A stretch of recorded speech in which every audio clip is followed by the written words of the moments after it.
मनीषा, जब तुमने अपना करियर स्टार्ट किया होगा, हम अंदर देख रहे थे, तुम अपने स्ट्रगल की, अपनी स्टोरीज के बारे में बता रही थी।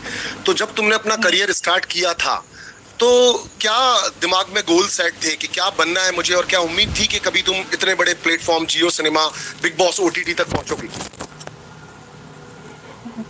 थोड़ा लंबा बोलेंगे चलेगा? एब्सोल्युटली, आप हाँ। लंबे के लिए फेमस है, लंबा लंबा बोलने के लिए फेमस है। मतलब हम छोटे बचपन से ही मुझे डांस का बहुत शौक था। जब ऐसे ही 4-5 साल से ही हम डांस करते थे, बोगी वूगी में भी गए हैं। तो मेरे को हमेशा वो हीरोइन वाला, मतलब मेरे को पता नहीं किसी में होता है कि जिसको स्टार्टिंग से ही एक्टिंग डांसिंग पसंद है। तो मेरा बचपन में ही था कि मुझे हीरोइन बनना है। फिर धीरे धीरे जैसे मतलब थोड़ी बड़ी हुए, तो मेरा हाइट ऐसे थोड़ा पहले कम था, तो मुझे लगा यार हीरोइन लोग तो बहुत लंबी होती है, दीपिका, मतलब एक होता है ना बहुत हाइट रहता है। तो मेरा तो फिर हाइट ही इतना ज्यादा नहीं, पता नहीं हीरोइन बन पाएंगे या नहीं। फिर मेरे को डांसिंग में बहुत इंटरेस्ट था।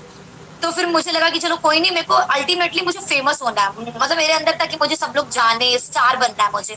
तो सिर्फ हीरोइन बन के स्टार नहीं बन सकते ना, तो कुछ भी ऐसा करते हैं जिससे स्टार बन जाए बस। तो हमेशा से डांसिंग, फिर मैंने डांस इंडिया डांस का भी ऑडिशन दिया था फर्स्ट टाइम 2015 में, आप देखे होंगे। फिर वहां से मेरा जर्नी स्टार्ट हुआ कि मैंने ऑडिशन दिया, फिर सिलेक्शन हुआ। फिर टिकटॉक आया, तो फिर टिकटॉक बनाने लगे। फिर वहां से थोड़ा फेमस हुए, फिर इंस्टाग्राम, तो ऐसे करते करते, बट इसके पीछे बहुत सारा स्ट्रगल था कि करना तो बचपन से चाहते थे, बट ऐसा कुछ फैसिलिटी नहीं था जहां से हम आते हैं। तो फिर भी मैंने किया क्योंकि मुझे करना था। Very good. मनीषा, आपके फादर भी अंदर आए थे, तब वो अपने स्ट्रगल की एक स्टोरी सुना रहे थे, और साथ में वो ये भी बता रहे थे कि अब मैं शायद 15 मिनट की दूरी पे मेरा दफ्तर है, यहाँ जहाँ वो काम करते हैं वहां तक जाते हैं। तो अब वो कह रहे हैं मुझे घंटों लग जाते हैं लाइन में, लोग मुझे इतना पूछ रहे होते हैं, प्यार कर रहे होते हैं। तो मनीषा, थोड़ा सा डिटेल में अपनी स्टोरी पीछे की भी बताओ और आज की भी बताओ। एक्चुअली हम लोग जिस फैमिली से हैं, बहुत ही मतलब मिडिल क्लास फैमिली से है। हमारे बिहार में जब हम लोग पहले थे, तो वहाँ पे 3,000 महीने का, 5,000 महीने में लोग का घर चल जाता है। और पापा अभी भी जो अर्निंग करते हैं, डैड इज ठीक है, बट वहाँ के लिए ना, वहाँ पे हर चीज नॉर्मल है, इतना ज्यादा महंगाई नहीं है। तो मुझे ऐसा हमेशा से बनना था, तो हम बोलते थे, पापा बोलते थे यार तुम्हारा सपना ना औकात के बाहर है, तो ये सब सपना मत देखो। ऐसा नहीं कि वो रोकते इसलिए नहीं थे, कि वो जानते थे कि ये सब पॉसिबल नहीं है जो हम बोलते हैं कि मुझे मुंबई जाना है या मुझे एक्टिंग करना है, डांसिंग करना है। तो पापा बोलते थे स्टार्टिंग में कि तुम बैंकिंग का तैयारी करो, पढ़ लो, कुछ कर लो। बट मेरा मानना था कि नहीं यार, हम पढ़ने में भी ठीक ठाक थे, बहुत अच्छे भी नहीं थे, बट मेरा इंटरेस्ट ये सब में था। तो 12th के बाद मैंने पापा को बोला कि पापा मुझे जाना है, जाने दीजिए। फिर पापा नहीं माने। तो 12th के बाद हम कोलकाता ऐसे भाग गए थे घर से, मतलब पापा को लेटर लिख के। मेरी एक फ्रेंड थी, वो कोलकाता जा रही थी, उसने सब कुछ रेडी किया था, उसके पेरेंट्स ने अलाउ किया था। मेरे पापा नहीं माने थे, पर मेरी दीदी मेरे सपोर्ट में थी। मैंने बोला दीदी अगर हम यहाँ रहेंगे तो फिर यहीं रह जाएंगे, लाइफ में कुछ नहीं कर पाएंगे, मुझे निकलना है। तो दीदी बोली ठीक है तुम जाओ। फिर फर्स्ट टाइम हम 2013 या 14 में, मतलब 12th के बाद ही, 17, मतलब बहुत छोटे एज में, 16-17 में हम घर से निकल गए। फिर रियल स्ट्रगल मेरा कोलकाता में हुआ था, क्योंकि उस टाइम जब निकले थे तो हाथ में मेरा 500 रुपए लेके निकले थे। और फिर जो घर में रहते थे वहां पे, वो जो खपड़े का घर होता है, एज यू नो, पहले जो ये वाला घर होता था, हाँ। हाँ, अंडरस्टैंड, और बिल्कुल। वो घर, हाँ, वो घर में रहना, और फिर वहां का बाथरूम, मतलब वहां हमेशा इतना मॉस्किटो रहता था कि बाथरूम में भी मेरे को मोर्टिन लेके जाना पड़ता था कि बाथरूम में मोर्टिन जलाओ फिर आप शौचालय में जा सकते हो। फिर मैंने कोलकाता में बैकग्राउंड डांसर का भी काम किया है, फिर मैंने शादियों में वेटर का भी काम किया। मतलब पापा 6 महीने मेरे से बात नहीं किए थे, फिर सडनली एक बार पापा बात किए तो हम रोने लगे कि हम, मेरे पास तो खाने के लिए भी पैसे नहीं है। तो फिर पापा, फिर उस टाइम पापा मेरे से पहली बार बात किए थे। तो फिर पापा बीच में मुझसे पूछते थे, 2,000-3,000 भेजते थे बीच में। पर मेरा ये था कि हम कभी भी कुछ भी प्रॉब्लम होता था, पर पापा को नहीं बताते थे, क्योंकि मुझे लगता था कि अगर हम पापा को बताएंगे तो पापा घर वापस बुला लेंगे, और बुला लेंगे तो मेरा सपना अधूरा रह जाएगा। तो पापा कितना भी बोलते थे ना तुम ठीक हो, तो चाहे हम वहाँ कितना भी स्ट्रगल कर रहे हैं, मैंने कभी लाइफ में अपने घर वालों को नहीं बताया था कि हम वेटर का काम कर रहे हैं या हम बैकग्राउंड डांसर का काम कर रहे हैं। बस हम बोलते थे कि हाँ मेरा चल रहा है, हम कर रहे हैं, सब अच्छा हो रहा है। क्योंकि एक होता है ना, पापा बहुत प्यार करते थे, तो मुझे कोई भी घर वाले को होता है अगर जानेंगे कि उनके बच्चे तकलीफ में है, तो वो देख नहीं पाएंगे। तो मेरा ये था कि ये मेरा स्ट्रगल, अगर हम आज स्ट्रगल करेंगे तो तभी कुछ हो सकता है। तो मैंने कोलकाता में बहुत स्ट्रगल किया उस टाइम। फिर मैंने वहां से डांस इंडिया डांस का ऑडिशन दिया, मेरा सिलेक्शन हुआ, लोग मुझे पसंद किए। फिर भी मतलब जो 1.5-2 साल था कोलकाता में, वो फुल ऑन बहुत गंदा वाला स्ट्रगल था कि हाँ, आप 500 के लिए हम 8-8 घंटे बैकग्राउंड डांसर का काम कर रहे हैं, और बहुत टाइम ऐसा होता था कि काम भी कर रहे हैं पर वो लोग पैसे नहीं देते थे, तो फिर रोना भी आता था कि यार ये लोग पैसे नहीं दे रहे हैं। और फिर भी एक था कि जब भी घर वालों के सामने जाना है तो हमेशा मुस्कुराते थे, हाँ हाँ एकदम ठीक है, सब सही चल रहा है, कि पापा घर ना बुला ले। फिर जब तो ये सब कोलकाता का स्ट्रगल था। फिर जब टिकटॉक आया, टिकटॉक में हम वायरल होने लगे। फिर फर्स्ट टाइम मुझे इंस्टाग्राम पे मैसेज आया था एक डायरेक्टर का कि मनीषा आपका एक्टिंग मुझे अच्छा लगा, मतलब इन टिकटॉक में जो मैं अपने लैंग्वेज में बनाती थी, तो आप मुंबई आ जाइए। तो हम फिर फर्स्ट टाइम 2019 में मुंबई आए थे ऑडिशन देने के लिए। मतलब एक था ना कि जब वो इंस्टाग्राम पे मुझे मैसेज आया तो हम इतना खुश हो गए कि फाइनली मेरा इतना कुछ किया हुआ सफल हुआ, क्योंकि डायरेक्टली तो मुंबई नहीं आ सकते थे, कि Mumbai was like a dream कि हम कैसे जाएं, कोई गॉडफादर नहीं है वहां, कैसे रहेंगे। तो मुंबई जाने के लिए हमेशा सोचते थे बट एक हिम्मत नहीं होता था। पर जब वो इंस्टाग्राम पे मैसेज आया कि आपका कैरेक्टर पसंद आया है हमें, तो हम पापा को लेके आए। फिर वहां से सब धीरे धीरे ठीक होने लगा।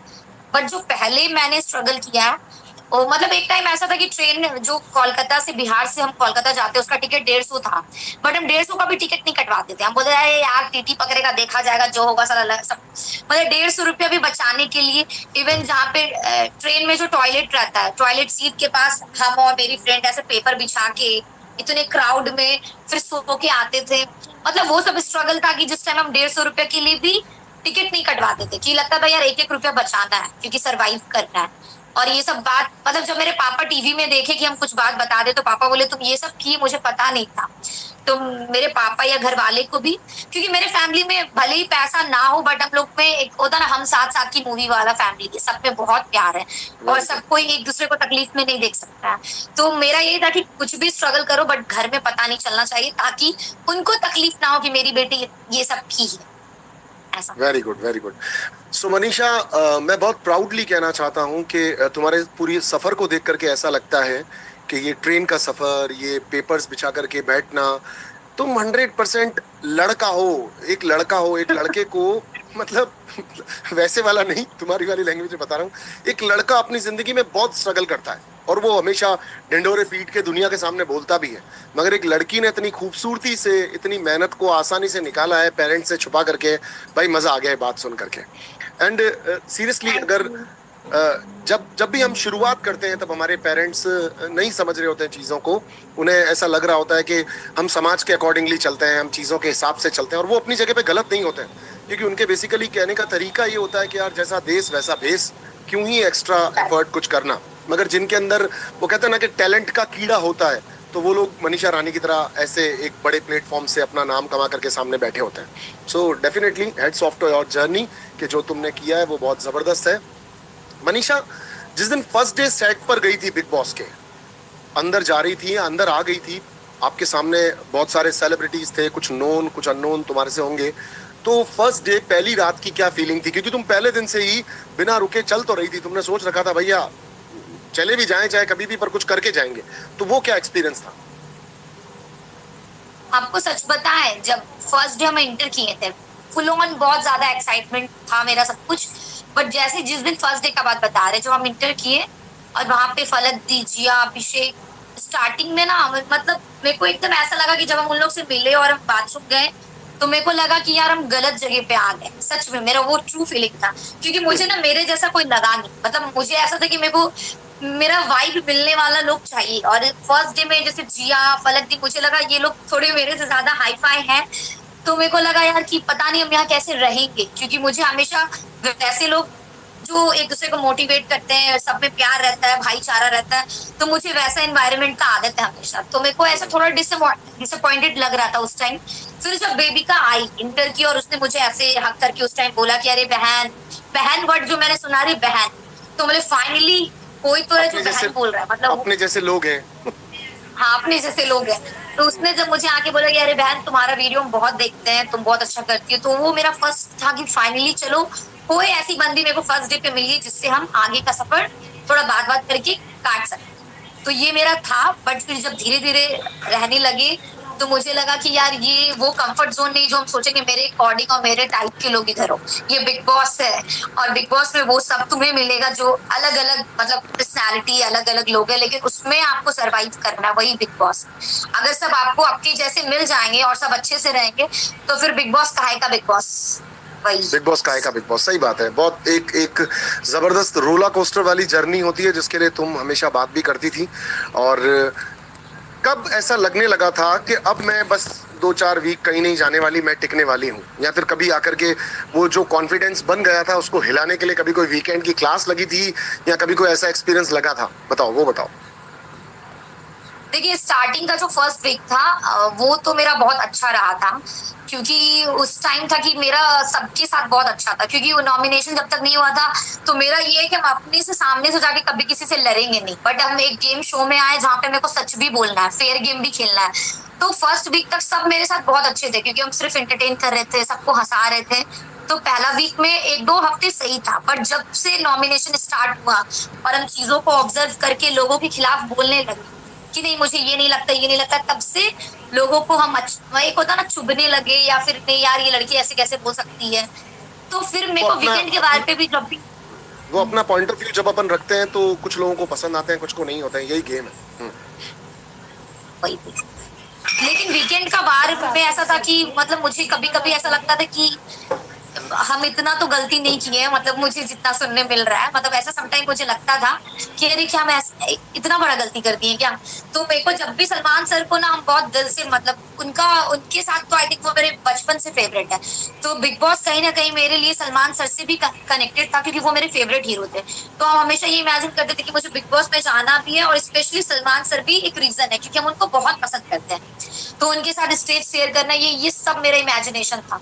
लेकिन जब उनसे डांट कभी मिलता था ना तो हम एक दिन तो जरूर डिप्रेशन में रहते थे कि यार सलमान सर डांट दिया मुझे, मेरे फेवरेट एक्टर ने मुझे डांट दिया। तो मेरे को अभिषेक या स्टार्टिंग में अभिषेक या फिर कभी एल्विस आके समझाता था कि नहीं, मतलब मेरे को एकदम रोने रोने जैसा लगता था यार कि मुझे अच्छा नहीं लग रहा है, मुझे इतना बोला गया। फिर वो लोग समझाते थे कि नहीं तुम्हारी गलती इतनी भी बड़ी नहीं है, तुम समझो बात को, बस ठीक है, तुम जो हो गया उसको भूल के आगे बढ़ो। तो कहीं ना कहीं मुझे एक दिन वीकेंड का वार का एक दिन तो मेरा पूरा खराब जाता था, पूरी रात भर ओवर थिंक करते थे कि सच में हम क्या इतना गलत कर रहे हैं ये वो। पर फिर मेरा था कि नहीं यार ठीक है, मुझे कंटिन्यू रहना है इस शो में, तो हम इतना ज्यादा दिल पे नहीं ले सकते बात।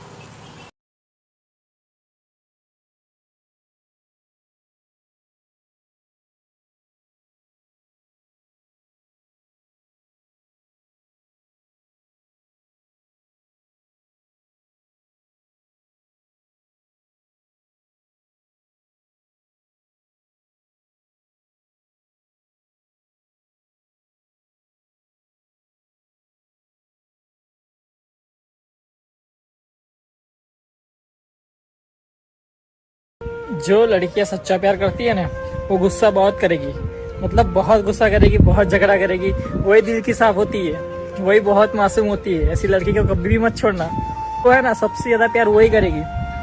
जो आपके नसीब में ऐसी लड़की हो ना तो उसे कभी जाने मत देना।